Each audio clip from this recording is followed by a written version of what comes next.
Estamos en mensajes positivos. El mensaje de las lecturas del día de hoy hablan sobre la fe y sobre las consecuencias de nuestras acciones.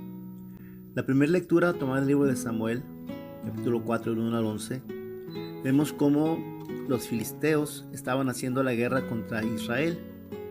Y entonces los israelitas llevaron el arca de la alianza a la batalla con la idea de que Dios los ayudara. Cuando llegó el arca al campamento hicieron tanto ruido que los filisteos se preguntaron qué sucedía, y al entender que se trataba del arca de Dios, dijeron: sus dioses han venido al campamento, pobres de nosotros. Hasta ahora no nos había sucedido una desgracia semejante. ¿Quién nos librará de la mano de esos dioses poderosos?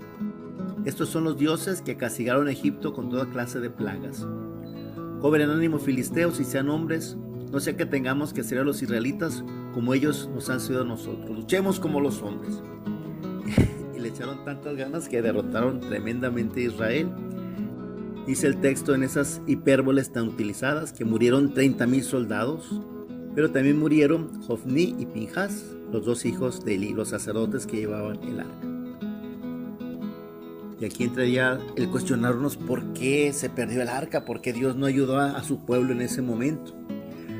Habría que ir un poco más atrás en la historia para ver las acciones que hacían estos dos sacerdotes, hijos de Elí. Nos dice el primer libro de Samuel en el capítulo 2, a partir del versículo 12, que los hijos de Elí eran unos desalmados, que no respetaban a Yahvé ni la ley de los sacerdotes con respecto al pueblo.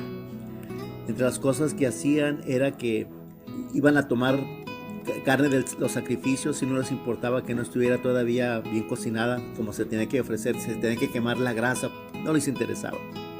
También dice que abusaban de las mujeres que estaban al servicio del santuario, y aunque fueron advertidos tanto por su padre como por otros visionarios, otros profetas, no obedecieron y con su vida pagaron la maldad de sus acciones.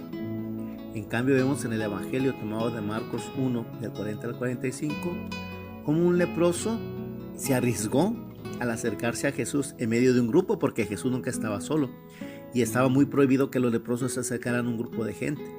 Él se acercó y le expresó su fe diciendo: si tú quieres, puedes curarme. Jesús, compadecido, lo toca, cosa muy difícil de hacer con un leproso, y le dijo: sí quiero, sana. E inmediatamente se le quitó la lepra y quedó limpio. Dos actitudes completamente diferentes. Unos, una excesiva falta de fe. Estos ministros del culto expresaban a través de todo eso que no tenían fe.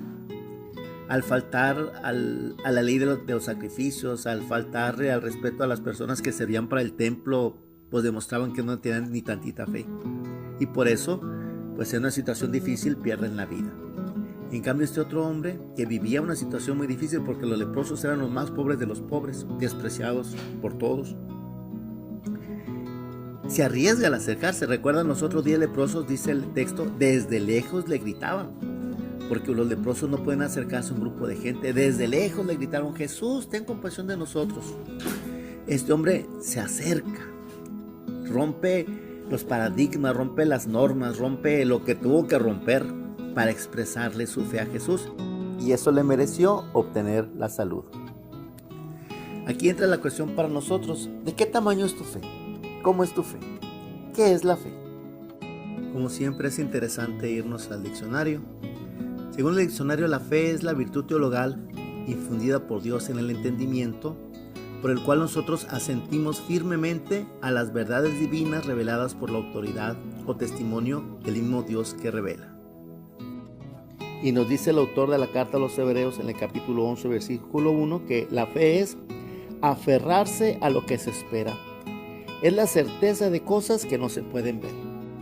La fe, entonces, por una parte, es esa virtud teologal que Dios infunde en el entendimiento para que podamos nosotros aceptar, asentir, vivir, creer firmemente las verdades divinas que nos han sido reveladas por la autoridad del testimonio del mismo Dios que nos revela. Pero, por otra parte, es de nuestra parte aferrarnos a lo que se espera. La certeza de las cosas que no se pueden ver. Es poner toda nuestra confianza, todo nuestro amor, toda nuestra esperanza. Hay gente que dice que creer en Dios es entender que existe. Bueno, yo sé que existe un Dios, pues sí, de saber que existe un Dios, hasta el demonio sabe que existe un Dios, pero no se le somete. Este día cuestiónate en los alcances de tu propia fe.